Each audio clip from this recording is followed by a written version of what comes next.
umpisahan na po agad natin etong ating talakayan. Dito po sa nakita nating balita na kung saan mga kababayan, di ba kung matatandaan nyo, sinabi nitong si Duterte na bago niya pirmahan yung waiver ng kanyang bank account mga kababayan, sasampalin niya muna dun sa Quadcom etong si former Senator Trillanes. So ngayon mga kababayan, meron pong interview etong si former Senator Trillanes mga kababayan na kung saan sinabi niya dito na bago siya magpasampal, kailangan munang pirmahan ni Duterte yung waiver ng bank account po niya para makita kung talagang may katotohanan yung mga aligasyon mga kababayan ni former Senator Trillanes dito po kay Duterte at kung talagang etong si Duterte mga kababayan walang itinatago. So ngayon pakinggan po natin etong nakita po nating balita galing po dito sa teleradyo na kung saan ayon po dito Trillanes kay Duterte, pirma muna ng bank waiver bago sampal. Yan po yung sabi ni former Senator Trillanes. So ngayon pakinggan po natin. Yan. At Ikinikredit po natin to sa teleradyo serbisyo po ha. Kanila po yan, hindi po yan atin. Gagawan lamang po natin ng reaction video. So i-play na po natin. sa atin pong sa atin pong mga listeners. Opo. Ano ba yung bank documents na pinakita nyo? Kung hindi ako nagkakamali, yan ba yung dating bank documents na hawak nyo?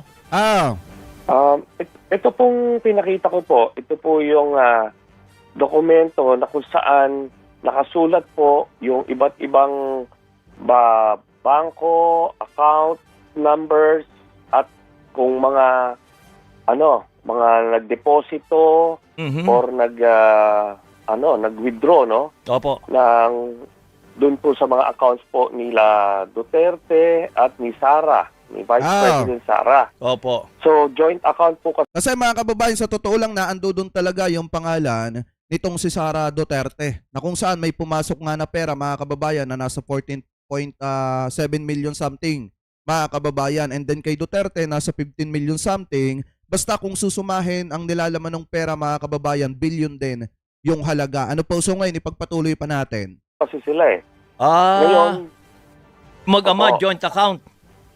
opo, joint account yun. Okay. Tapos doon din po ay nailabas ko, doon sa listahan po na yon, nailabas ko po yung sinasabi ni Arturo Las Cañas na drug lord na si Sammy Uy, na nagbibigay po siya ng pera Okay. kay Duterte, kay Vice President Sara, Si Sammy Uy. kay Pulong, si Sammy Uy, kay Pulong, okay. kay Baste, tsaka kay Hanilet. Every 6 months po, 40 Anilet to 50 yung million. partner ni Pangulong Duterte. Opo. Tama ako? Yun, okay. So sa kanilang 5, nagbibigay po ng dividendo itong drug lord na si Sammy Uy, Okay. between 40 to 50 million Wow. every 6 months nung 2011 to sa kanilang 5, nagbibigay po ng dividendo Ayun. itong drug lord na si Sammy Uy, Okay. between 40 to 50 million Wow. every 6 months nung 2011 to 2013. Teka muna, Grabe, bakit si no? Sammy So- Uy? Why not direkta sa mga Duterte? Ano po? Ba't dadaan pa kay Sammy Uy? Hindi po, siya po yung drug lord. Oh. Yung Sammy Uy. Oh. Nagbibigay siya ng dividendo sa kanilang 5. Mula sa benta ng droga? Siguro. Yun po ang nakita namin. Okay. Kasi mga kababayan, ang binibigyan ng pera doon si Sara Duterte, si Digong, si Sebastian Duterte, si Pulong at yung Hanilet. Mga kababayan, ibig sabihin silang 5 yung binibigyan itong si Sammy Oy mga kababayan ng pera every 6 months. So ngayon kung titingnan natin, hindi lang naman po 1,000 yung ibinibigay, kung hindi milyon-milyon mga kababayan na pera yung ibinibigay po sa kanila. Ano po ngayon, ipagpatuloy pa natin. Ito po, nung nakuha ko po yung mga dokumento na yan, nakita ko po yung pangalan ni Sammy Uy. Pero hindi ko pa alam kung sino siya at ano yung Pagkatao niya. mga negosyo niya. Okay. So, ito po si Sammy Uy, na-report po ito ni Duterte na number 1 donor niya. Yun. No? Okay. O kasi Grabe, no? sa election ng 2016. Ano bang negosyo niya? Opo, yun nga po, no? Ang negosyo nito, Oh. may car dealership sila ni Duterte, Car no? dealer. Magka-partner sila. Okay. Tapos meron pa hong mga ibang maliliit na negosyo. Okay. Tapos merong sabungan. Uy, Ah. naman pa. Meron nung sabungan sa Davao. Oo. Grabe, no? Ngayon, pero pagka tinignan mo, wala po dun sa negosyo niya ang pwedeng makapagbigay ng dividendo Na ganun. ng 40 to 50 Yun, million ng ganun pesos kalaki. every 6 months. Oo. Wala pong ano. So sa madalit salita mga kababayan, ito kung totoo man yung sinasabi dito ni former Senator Trillanes, ibig sabihin yung mga negosyo na maliliit nitong si Sammy Oy mga kababayan, yun lamang yun naka-front. Pero sa likod nun mga kababayan, siguro di umano, since naa-allege siya na nagpapagulong ng bilyon-bilyong halaga ng ipinagbabawal na bato, is droga yung nasa sa likod nung negosyo na nasa sa yung negosyo mga kababayan nitong si Sammy Oy. Dahil kung titingnan po natin, kung ang negosyo lamang nila ni Duterte ay yung mga kotse mga kababayan, pagbibinta ng mga sasakyan, and then may mga maliliit pang negosyo, hindi talaga kakayanin makapagbigay every 6 months ng ganong kahahalaking halaga ng pera na kung saan limpak-limpak na milyon-milyong halaga mga kababayan kung hindi sila nagpapagulong di umano ng ipinagbabawal na bato. Anyway, ipagpatuloy pa natin. Hindi po kakayanin yung mga yon. Mhm. Tapos Tama. di hinahanap po namin kung ano ang pwedeng negosyo. Oh. Ngayon nung si Arturo Las Cañas, ginawa niya po yung affidavit niya na isinumitin niya sa ICC, doon po niya na isaad na itong si Sammy Oy, isa pala ito sa partner ni Michael Yang. Ah. Opo. Nandiyan na naman si Michael Yang. Oo. Lagi siya Michael lumalabas. Yang na drug lord, ano? Oo. So sa Davao, yun po ang role. Tapos nakita niya ito, pinakilala ito ni Duterte nung minsan na may ni-raid sila dapat na Shabu Laboratory sa Davao, kaso pinimbrihan ni Duterte para hindi sila makakuha. Pero pinagpapatay yung mga testigo nila at yung informant nila. Gayon ba? Grabe, Tapos no? binilin mismo ni Duterte na susunod siya sa mga ipapagawa ni Sammy Oy. Mhm. So doon niya unang nakilala ito at simula noon palagi niya na nakikita nakasama ni Duterte at ni Michael Yang. Yun. So merong mga pagkakataon na itong Sammy Oy ang sa kanya nakapangalan yung mga nirerentahan na sa Bulab. Kaya doon po namin na pagtagpi-tagpi na itong pera na ito ay galing sa illegal drugs. Opo. So ibig sabihin mga kababayan, itong si Sammy Oy nagbabayad kay Duterte ng malalaking halaga ng pera mga kababayan para protektahan yung negosyo nitong si Sammy Oy na ipinagbabawal na bato. Dahil mga kababayan, kung may katotohanan nitong binabanggit dito ni former Senator Trillanes na pinatay yung mga testigo mga kababayan, pinatay yung mga informant nila para mapagtakpan itong ginagawang pagpapagulong ng bilyon-bilyong halaga ng ipinagbabawal na bato nitong si Sammy Oy, mga kababayan, ibig sabihin at lalo na't tinimbrehan agad ni Duterte, protector talaga siya ng ipinagbabawal na bato. Protector talaga siya ni Michael Yang at netong sina Sammy Oy. Kaya pala kung titingnan nyo mga kababayan, hindi na rin kataka-taka na ganon katindi at ganon karami yung biglaang paglobo ng mga ari-arian nitong si Duterte nung mayor pa lamang po siya, at hindi na rin nakakapagtaka na bigla ang dami ng ari-arian ni Sara Duterte, ni Pulong Duterte at saka nitong si Sebastian Duterte mga kababayan, kahit na wala naman silang gaanong pinagkukunan ng pera mga kababayan. So kung dito pala nanggagaling at ganun pala kalaki yung ibinibigay ni Sammy Oy every 6 months dito sa mga Duterte, talagang makakabili sila ng napakaraming property. Ano po ngayon, ipagpatuloy pa natin. Ngayon, Senator, sino si Charlie Tan? May nakita ng pangalan Charlie Tan. Opo. Ito pong si Charlie Tan ay isa rin po sa mga drug lord na kasama na kapartner ni Duterte sa Davao. Okay. At nung naging presidente siya, naging prominente rin sa national. Ayun. Itong Charlie Tan po na ito, prominente to sa customs, na-mention po ito doon sa isang privilege speech ni Ping Lacson na isa sa mga nagpapasok ng mga kontrabando Yun! through customs. At ito po yung na-involved sa 6.4 billion peso shabu na ito nga po yung nasama dun sa pinailan ko ng kaso noong June po Okay. or July. Yung pinakikita po ninyong, yan, yun yung tungkol dyan. Ito ba ay alam din ng money laundering? Ay, shoutout kay Judy Montialto ha. Iiyak mo lang yan. Ganon talaga ang buhay. Iiyak nyo lang yan. Kasi si Duterte nga, kita nyo kung gaano magmaktol mga kababayan sa Quadcom. Nung binabanggit na yung patungkol sa kanyang bank account at yung ugnayan nila sa drug trade mga kababayan. Kita nyo ba? Tinatawa-tawanan lang siya ni former Senator Trillanes kasi nga mga kababayan, talagang doon sa inasta ni Duterte, doon sa Quadcom, alam na dis mga kababayan na talagang guilty siya. Sabi nga nila kapag kapikon ka, asar talo ka, talagang talo ka. Mga kababayan, ano po, at yun yung nangyari dito kay Duterte na nag-meltdown doon sa Quadcom mga kababayan. Ano po ngayon, ipagpatuloy pa natin. Council, AMLAC? Yan po ay nung yung mga dokumento na ito ay inattach ko dun sa final ko na plunder labang kay Duterte noong 2016. Oh. At dahil dun po nag-imbestiga yung ombudsman. Okay. Yung ombudsman po, naghingi sila ng dokumento sa AMLAC para ma-compare nila kung tama yung kung authentic yung mga impormasyon na nakuha ko.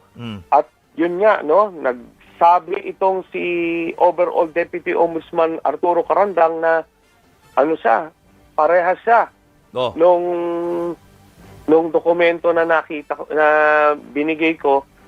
At yun nga po, umusad. Saka mga kababayan, grabe pala yung ginawa ng Duterte administration dito po kay Carandang. Kasi nga naman, nung nag-imbestiga itong si Carandang, may natuklasan talaga siya. Mga kababayan, kaso nga lang, ang ginawa ni Duterte, binraso niya.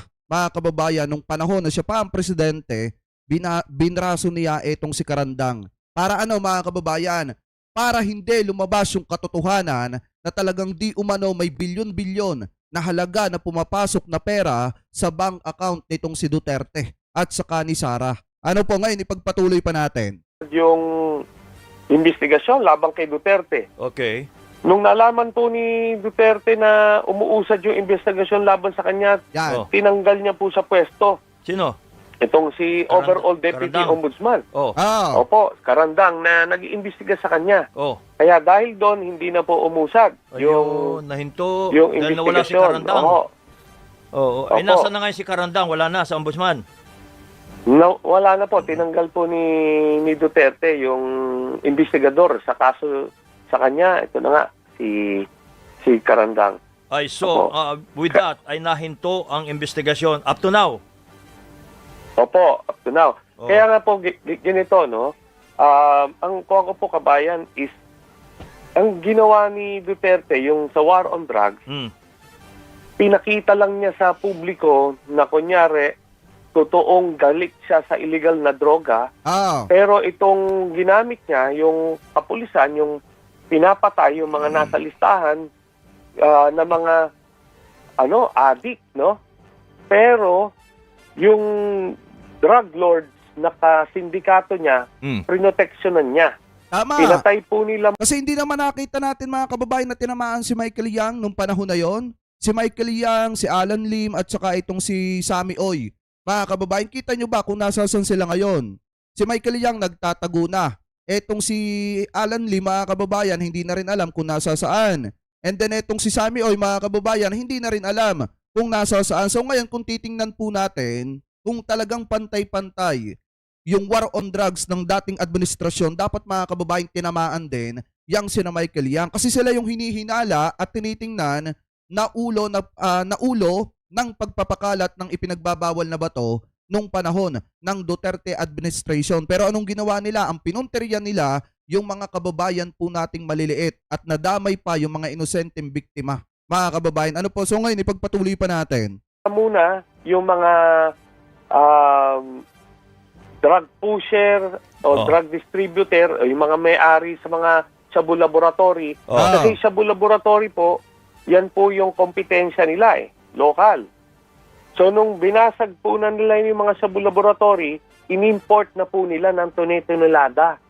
You mean supply. sinira nila yung mga laboratory? Opo. Oh. Di ba ho, ganun ang nangyari? Siyempre, Hindi na ho sa Davao. Papoge sila doon, papoge. Tama. Pumopogi sila dahil talagang hinuhuli Sinira nila Oo. Pero ang hindi ho alam ng mga kababayan natin, ito po ay mga kompetensya niya. Yun. Kaya po nung nabasag na nila yung mga local supplier, ito na ini-import na po. Kaya alam niyo po, nung panahon ni Duterte, pumasok yung mga record po, mga in history, pinakang malalaking mga importasyon ng illegal na droga. Pero hindi ni isang drug lord hindi po nasabi kung sino may-ari noon. Tama. Kasi po ang may-ari si Michael Yang, yung partner niya. Kaya nung sinabi ni ni Acerto, si Acerto pa po si Colonel Acerto po, dati po siya sa PNP Drug Enforcement Group. Nung nireport sa kanya ng mga informante niya na si Michael Yang ang drug lord, ginawa po niya yung report, pinasubmit niya kay Duterte, pinadaan niya kila Bongo, kina Bato de la Rosa, pero siya pa po ang pinagawa ng kaso at pinapapatay ni Duterte. Ayun. Kasi mga kababayan, natuklasan ni Acerto mga kababayan na yung mga mismong nagpapakalat ng bilyon-bilyon na halaga ng ipinagbabawal na bato sa Pilipinas ay mga kaibigang matalik ni Duterte. Kaya nga kung makikita ninyo mga kababayan, di ba ay pinagtatanggol pa nga ni Duterte nung naitanong etong si Michael Yang dyan po sa Quadcom. Kasi nga mga kababayan, ang katuwiran ni Duterte, etong si Michael Yang mga kababayan ay isang Chinese na negosyante at kung ito'y may ginagawang masama, siya mismo ang magtutumba. Pero mga kababayan, alam naman siguro ni Duterte sa kanyang sarili na etong si Michael Yang ang ulo ng pagpapakalat ng mga kriminalidad dito sa ating bansa. Katulad na lamang ng Pogo, mga kababayan, na kung saan nasasangkot sa iba't ibang klase ng kriminalidad. At katulad na lamang mga kababayan, nung bilyon-bilyon na pagpapagulong nila ng ipinagbabawal na bato dito sa ating bansa. Pero anong nangyari kay Michael Yang? Ligtas na ligtas, nakaalis na ng Pilipinas at ngayon, nagtatago mga kababayan. Yun ba ang sinasabi nila na kamay na bakal para sa lahat na dapat ay pantay-pantay? Hindi, dahil kung pantay-pantay talaga yan mga kababayan, sana si Michael Yang yung unang sinampulan ni Duterte nung panahon po niya. At hindi sana mga kababayan, ang pinunterya niya ay yung mga maliit nating kababayang Pilipino. Ano po, anyway, pagpatuloy pa natin. Doon niya kakaprotektado ito pong si Michael Yang. Pero pumapasok sa custom siyempre, Senator. Opo, yun nga po din ang ni-report nito ni Jimmy Guban dito sa Quadcom. Yung pumasok si Si Guban. Michael Yang ang nasa likod. So so alam din ni Guban kung sino ang protector, siyempre.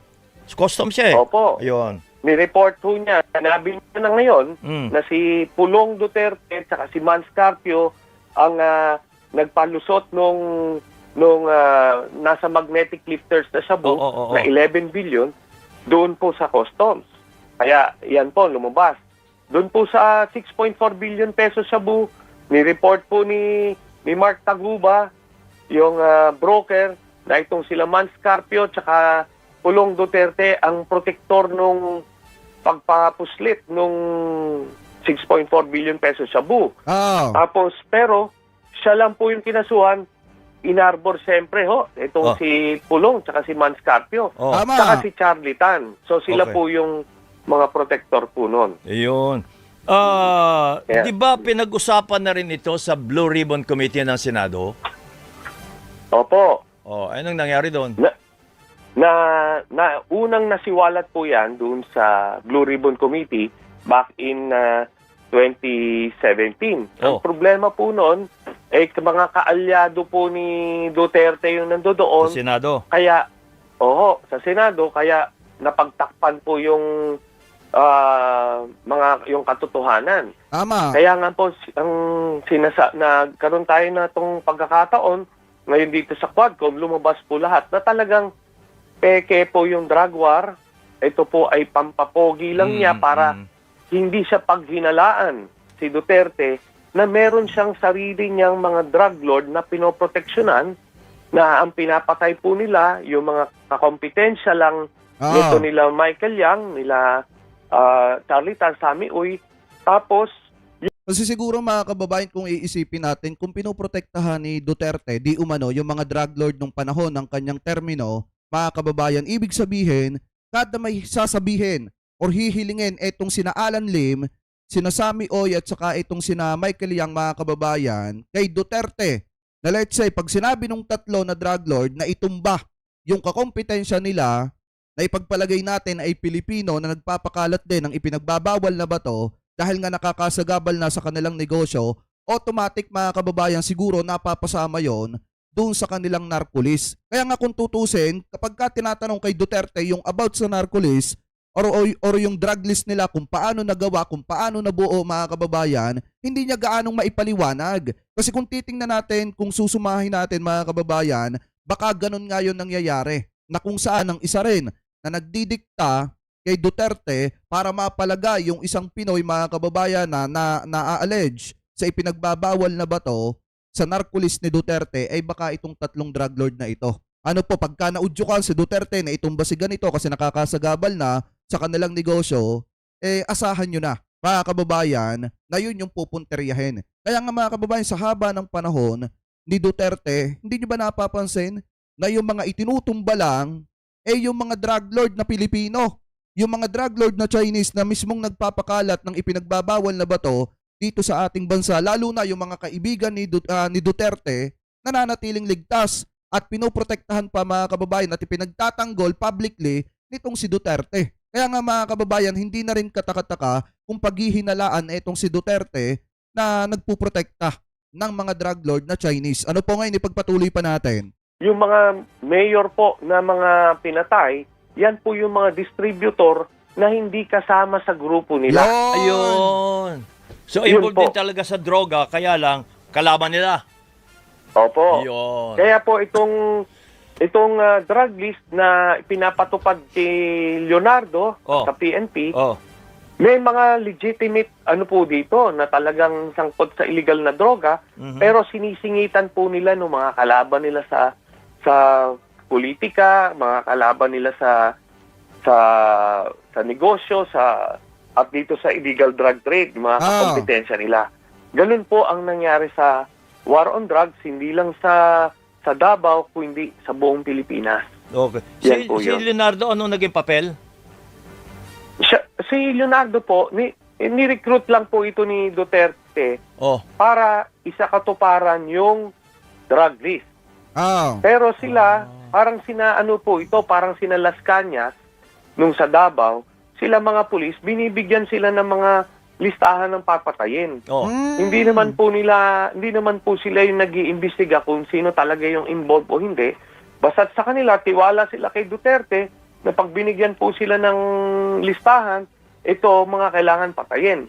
Until lumabas po na in the end, napatikaribal sa politika, pati Itinutumba na. komentarista sa radyo, si Jun Pala, Jun Pala. tinutumba nila. Opo. Ayun. So, Grabe, no? yun po yung, kumbaga, naging instrumento na sila ng pagpatay kung kahit sino ang makakalaban ni Duterte. Okay. Sa madalit salita mga kababayan, yung drug war ni Duterte nahaluan ng paghihigante. Ano po, yan yung isa sa pinupunto dito ni former Senator Trillanes na ginamit lang yung salitang drug war, yung kanyang pulisiya para makapaghigante etong si Digong doon sa mga kaaway niya or karibal niya sa politika mga kababayan. Kaya nga kahit komentarista ng radyo na binabanatan at pinupunterya etong si Duterte at binabatikos yung mga mali nilang ginagawa at yung pagnanakaw nila sa kaba ng taong bayan, ipinatumba niya mga kababayan. Kaya hindi na rin katakataka kung si Duterte someday ang matutukoy na nagpatumba kay Caper Silapid or nasa sa likod ng pagpapatumba kay Caper Silapid dahil sa loob ng 6 na taon, talagang ang isa sa naging matinding kritiko nitong si Duterte sa kanyang pamumuno ay etong si Caper Silapid, mga kababayan. Ano po? So ngayon kung titingnan natin, yun yung isang dahilan kung bakit sinasabi na maling-mali etong drug war ni Duterte kasi nahaluan ito ng paghihigante at pagprotekta sa mga kaalyado niya na Chinese na nagpapakalat ng bilyon-bilyong halaga ng ipinagbabawal na bato. Ano po? So ngayon ipagpatuloy pa natin. Okay. One last thing na gusto namin malaman. Opo. Ano ang reaksyon na pipirma siya sa waiver pero ang kapalit ay sasampalin ka? Yun nga po, no? Nung sa hearing, sinabi ko, sige po, sampalin nyo na ako. Ayan, nakangiti ka. Pero pirma muna. Oh. Ah, Kumbaga sa kwan, ayaw abutan, din mo, abutan. kaliwaan. Kaliwa pala. Oh. Hindi rin po pumayag. Alam nyo po, ginawa niya na yan noon. Ah, Nagbablock siya. Oh. Hinamon niya ako, sige, magkita tayo sa BPI Julia Vargas para patunayan na hindi daw totoo. Ayan mga kababayan, maliwanag sinasabi ni former Senator Trillanes, willing siyang magpasampal kay Duterte, kay Digong. Ang kapalit noon, kailangan pumirma nitong si Digong ng waiver, mga kababayan, para masuri at malaman kung may katotohanan ba yung sinasabi niya na walang pumapasok na bilyon-bilyong halaga ng pera sa sarili po niyang bank account. Kaso nga lang ang problema, hanggang ngayon yung waiver na ipinangako ni Digong sa Quadcom, wala pa, mga kababayan. Ibig sabihin, hindi iniintindi ng kampo nitong si Duterte yung waiver, mga kababayan, na hinihingi ni former Senator Trillanes. Eto, kung titingnan natin, willing na willing magpasampal para mapatunayan lamang yung katotohanan. Ang tanong, kakasaba etong si Digong, mga kababayan. Kaya nga, ito yung payo ko sa mga DD-shit. Alam nyo, bago nyo sabihan ng fake news, etong si Trillanes, tingnan nyo muna yung anggulo ng istorya. Kasi kung talagang fake news yung sinasabi niya dito, hindi niya hahayaan na masampal siya kapalit ng pagpirma ni Digong ng waiver, mga kababayan, para mabuklat at matingnan yung kanyang bank account. Ano po, anyway, pagpatuloy pa natin. Pakita po ako doon. sa BPI. Pinapakuyog niya ako sa mga supporter niya, pero Oh. pumunta po ako doon, siya po hindi pumunta. Oh. Ang pinapunta niya si Panelo. Tapos wala na. Nung nanalo na, lalong hindi na pumirma. Tuwing kinokompronta po siya dyan sa issue na yan, nagwawala siya para malihis yung Ayun. atensyon. Pero nakita po ng taong bayan niya. Yun, kunwari, nagwawala siya para malihis ang Opo. atensyon. Oo. Opo. Ayun, okay. Opo. Okay. Ayan, tingnan niyo mga kababayan, yan yung gawain nitong si Duterte kapag ka nasusukol na siya. Kasi biruin niyo mga kababayan, tinatawa-tawanan lang siya ni former Senator Trillanes nung umaktong manghahampa siya ng mikropono. Kasi mga kababayan, aminin man natin or hindi, napikon talaga etong si Digong kasi nasukol. Nasukol po siya, mga kababayan, ni former Senator Trillanes. Kasi kung mabubuklat yung kanyang bank account, mga kababayan, malalaman ng taong bayan yung tunay na kulay ni Duterte. At pag nalaman ng taong bayan yan, kahit isa ka pang DD-shit, mananawa kang sumuporta kay Digong.